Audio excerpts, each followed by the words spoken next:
Have you ever looked in the mirror and no longer recognized yourself? Have you ever felt like you're living for two, molding yourself, keeping quiet, all to keep someone close? And when everything seems to fall apart, you still think, could it be me who's the problem?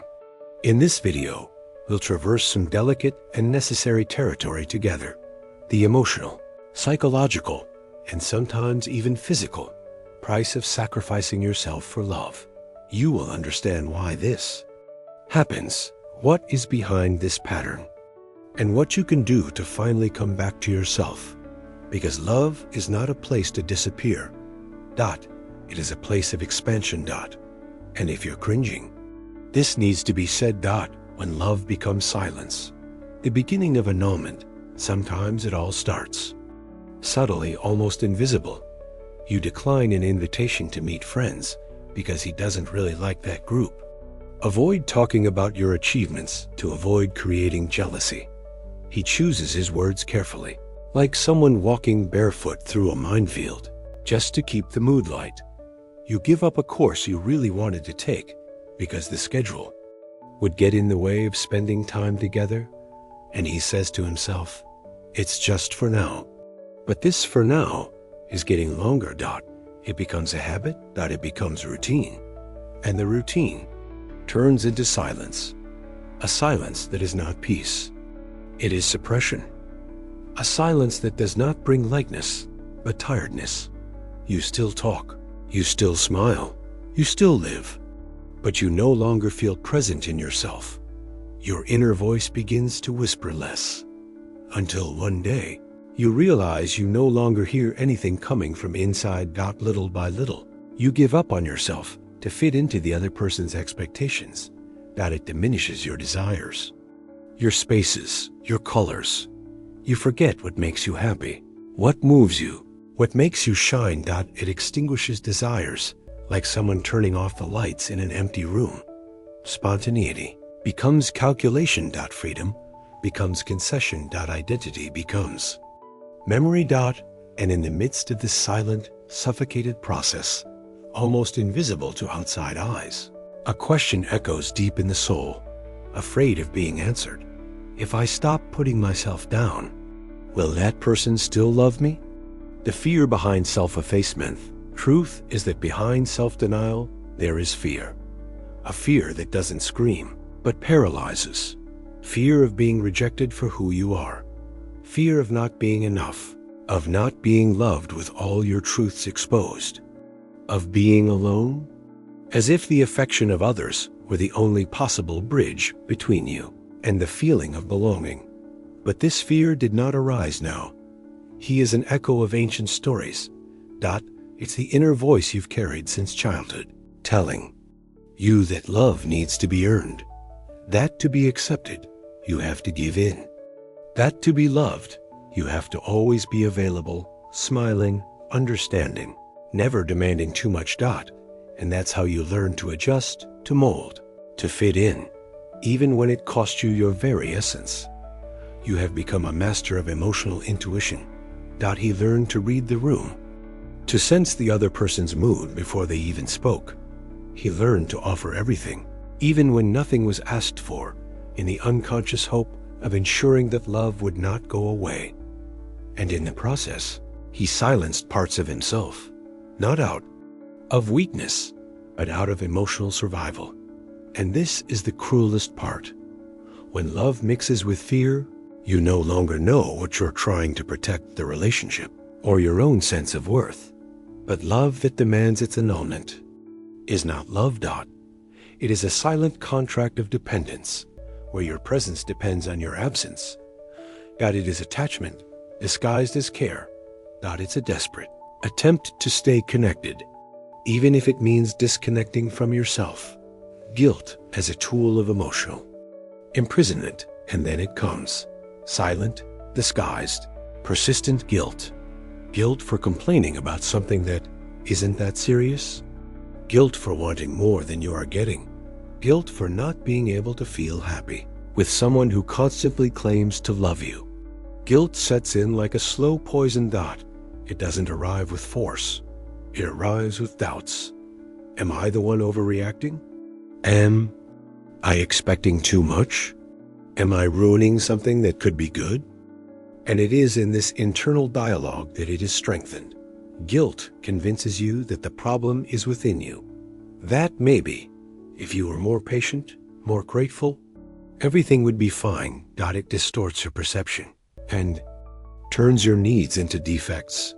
She makes you forget that wanting respect isn't selfish, that missing someone's presence is not a drama, that wanting to feel seen, heard, valued is not too much to ask. But in this guilt-ridden scenario, you shrink. Try to avoid conflicts. Keep quiet a little more. Understand more about others and less about yourself. And in trying to save the relationship, you start to lose yourself. Black out so much that you no longer know what you feel. And yet, nothing changes, because the imbalance is not in how much you give, but in how much the other person is able or willing to receive. Guilt, in this context, becomes an emotional prison. She makes you believe that your pain is selfishness, that your limit is weakness, that your lack of joy is ingratitude. But in reality, she's just covering up what you don't want to admit. Who is offering love in exchange for emotional crumbs? And no, relationship built on your absence can fulfill you. Identifying the cycle and breaking the pattern. It's hard to break a pattern when it's been your way of surviving for so long. When self-denial was the strategy you found to maintain ties, avoid rejection, and continue to be accepted. This pattern, while painful, has become familiar, and the familiar often offers a false sense of security. The mind learns that it is better to live adapting to scarcity than to risk getting lost in unknown abundance. But there comes a time when something inside you awakens, and it's not a scream. It's a nuisance, a void that's hard to ignore, a feeling that you are present everywhere but within yourself. And then the questions you've been silencing for years begin to emerge. And me? What do I want? What does me good, really? Do I still recognize myself in the mirror? These questions are little keys. They open internal doors that have been locked for a long time. And from there, the process of reconnection begins. Breaking with nullification is not necessarily about confronting the other. It's about confronting yourself with courage and compassion. It's about taking one step at a time towards your own truth. It's about finding your own voice again, the one that was silenced for fear of displeasing. Putting yourself first isn't selfish. It's emotional maturity. It's understanding that your self-love is not a threat to the love you offer to others. On the contrary, when you respect yourself, you teach the world how to be treated. And more than anything, it is realizing that loving another can never mean abandoning yourself. Because every time you abandon yourself to keep someone around, you are teaching them that your value depends on the other person's presence and not on your own existence. And that's the pattern that needs to be broken, firmly, but also gently. With pain, yes, but with truth, because every healing process begins with the decision to no longer betray yourself. The way back to yourself. You deserve a love where you can be your whole self, without having to hide parts of yourself to be accepted. A love that recognizes your light and embraces your shadows. Where your authenticity is not treated as excess, but as essence. Where you don't have to apologize for being intense, sensitive, ambitious, spontaneous. Where growing up is not seen as a threat, but rather as an invitation to grow together. This kind of love doesn't require you to diminish your voice, your dreams, your presence. He doesn't ask you to make yourself smaller to fit in, because he wants all of you. But this love, first of all, needs to be born in one place, within you, because the first relationship you need to heal is the one you have with yourself, with your story, with your inner voice, with your mirror image. It's learning to love yourself even when you don't feel lovable. It's choosing yourself. even when it goes against what others expect. It's embracing yourself on difficult nights and celebrating the small achievements that only you see. And yes, it will hurt at first. Letting go of what you've held on to for so long is scary. There is a silent warning when we decide to stop cheating on ourselves. But this pain is different. It doesn't break you. It cleans you. It doesn't suffocate you. It gives back to you. Because as you begin to find yourself again, as you return to the places within yourself that were forgotten, life begins to breathe again. Everything becomes lighter, not because problems disappear, but because you stop carrying the weight of being someone you are not. And in this process, one certainty is revealed. There is no relationship in the world worth losing yourself, because you didn't come into this world to be half of yourself. Rewriting your emotional story. The power of conscious choice. After so much time shaping, silencing, and adapting, there comes a time when the greatest possible rebellion is simply to be you. And this doesn't happen overnight. It's not an external break. It's an internal return. It's the moment you realize you no longer have to fight for crumbs of attention, neither begging for presence nor justifying one's own pain. You stop, breathe, and he asks silently, what am I still holding on to that no longer holds me? Because what holds you back today is not just the other person. It's the story you told yourself to keep accepting less. It's the emotional script you inherited, absorbed, repeated, without realizing it. But the good news is, the script can be rewritten.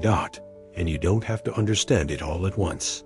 You just need to recognize the moment when you start betraying yourself and choose, even if afraid, to come back to yourself. When you realize that you have been trying to prove your worth where you should already be respected. When you realize that you have been keeping quiet where you should be heard.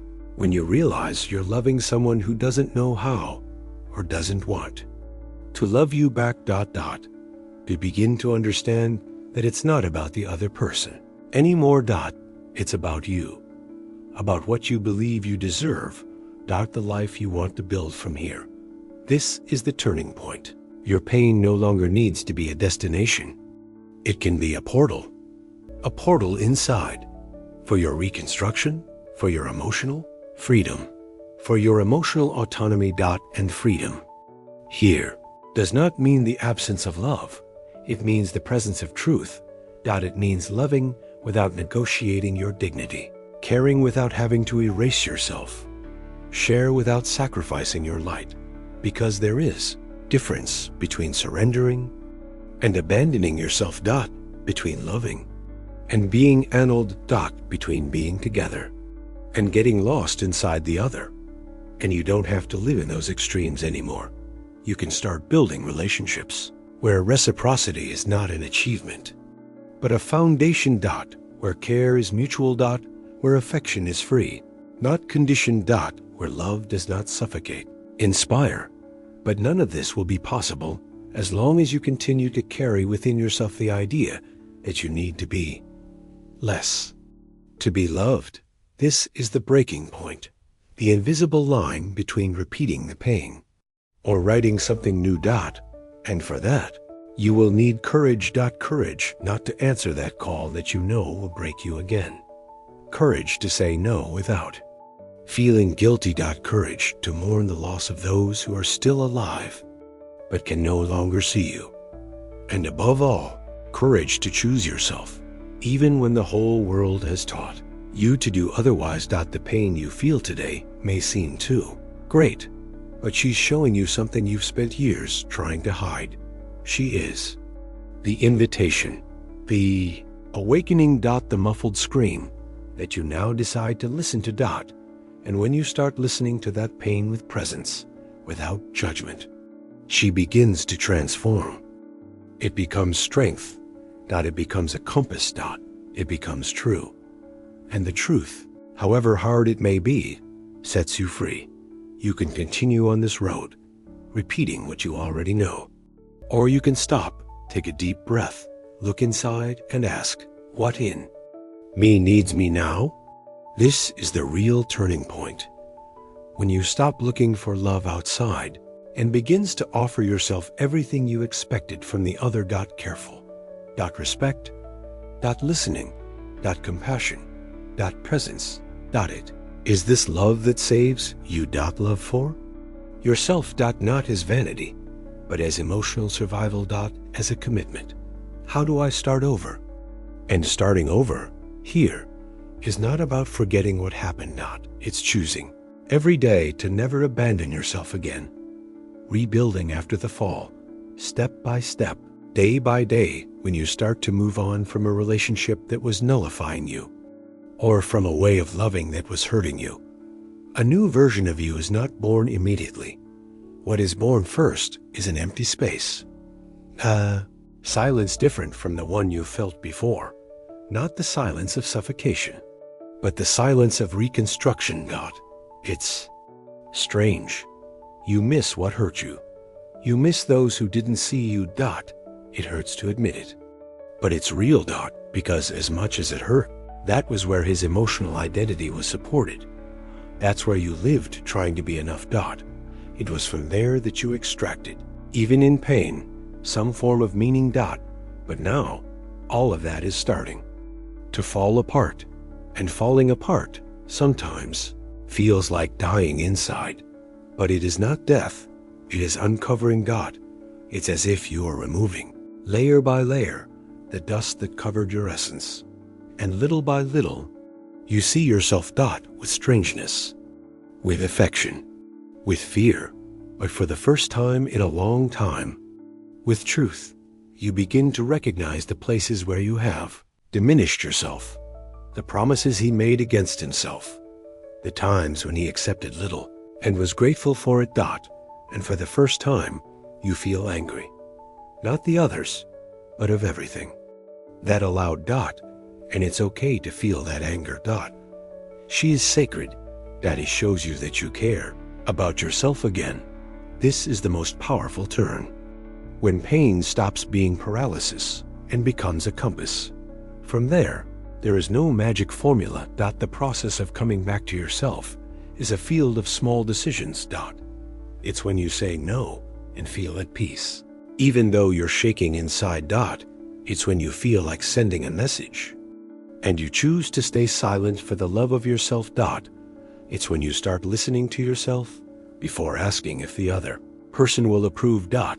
It's when you choose yourself without needing justification. And little by little, day after day, the emptiness that once hurt begins to turn into space. Space for new habits, new relationships, new conversations with yourself. And this space, which was once solitude, becomes home, emotional home, internal home, safe home. It's not about never feeling pain again. It's about not turning pain into housing. It's about knowing that you can cry and still keep going. That can have relapses and still be healing. Who can have doubts and still be awake? Start living in a different tone, more connected, more lucid, more whole. Because now you know, to love is not to lose yourself. Relating is not disappearing. And the other can only walk beside you if you are completely on your path. You don't need to prove anything anymore. You just need to stay. In itself, for you, with you. And that is strength. And yours. It's the one that no one else can take away. Your truth deserves to be lived. You spent too much time trying to adjust, fit in. To stay, make it work. He tried every way to be seen, heard, loved. He gave in more than he could, believed he needed to be less to avoid losing.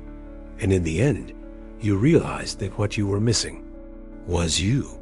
But now, something has changed. You're no longer trying to get back to who you were before, because you know that, even in that version, you are already betraying yourself in silence. Now, you want something new. Want to be whole. Want to be free. You want to be true, even if it scares you, even if it pushes you away, even if it costs you. And that is an intimate revolution, because living your truth can indeed create discomfort. But denying who you are creates wounds that never heal. You didn't come into this world to be nice. You came to be real. You are not here to keep the peace at the expense of your own voice. You are here to build a life where your presence makes no apology for existing. You no longer need to hide your feelings to keep someone close. You no longer need to camouflage your pain in beautiful silence. You no longer need to wear masks that don't match your soul. Whoever truly loves you will love you completely, with light and shadow with strength, and weakness with past and new beginning. And whoever doesn't know how to love you like that DOES and deserve what you spent your whole life trying to give. Your heart is not a draft for anyone to write their own insecurities on. Your soul is not ground for the indecisive steps of someone who only knows how to arrive when they want to and leave when they feel like it. Your story was not meant to be a repetition of absences. It can be, from now on, the setting where you are reborn. And being reborn is not about becoming someone else. It's about finally stopping running away from who you've always been. Take a deep breath. Remember everything that brought you here. Every pain, every silence, every swallowed tear. All of this was ground, and now it's time to build a house. Internal house. Safe house. Home where your truth lives and where no one else is allowed to turn off the light, because you deserve to live without hiding from yourself. You deserve relationships where love doesn't diminish you. It expands you. You deserve to wake up every day without fear of being who you are. And you deserve, above all, a love that starts with you and never walk over you again. This is your new story, and it has already started. Internal activation. The first step back to yourself. Now that you've come this far, maybe something inside you has stirred. Perhaps a memory, a discomfort, a still, timid courage. And that's no small feat. This is already a movement. But if you want to make this reflection a real turning point, I want to propose something small and powerful. Take a piece of paper, a simple sheet of paper, and write, as sincerely as possible, these 3 questions. What have I been silencing inside myself to keep someone close? What have I failed to do for myself in the name of a love that doesn't see me? What in me needs my presence today? Write without censorship, without worrying about pretty answers. Let it out, no matter what it hurts.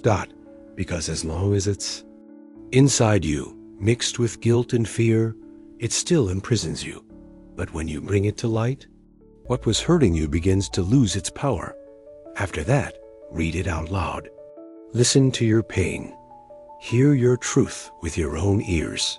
Because maybe, for the first time in a long time, you're not trying to please anyone anymore.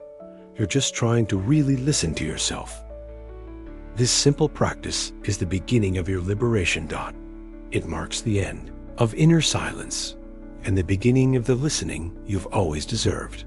She won't change everything at once, but it can change the most important thing, your relationship with yourself. And when that relationship changes, everything changes. If this video touched you in any way, if at any point you saw yourself in the words, in the pain, in the silences that were spoken here, then this is your invitation. Don't abandon yourself anymore. Subscribe to the channel. Now, here, each video is a reunion with yourself.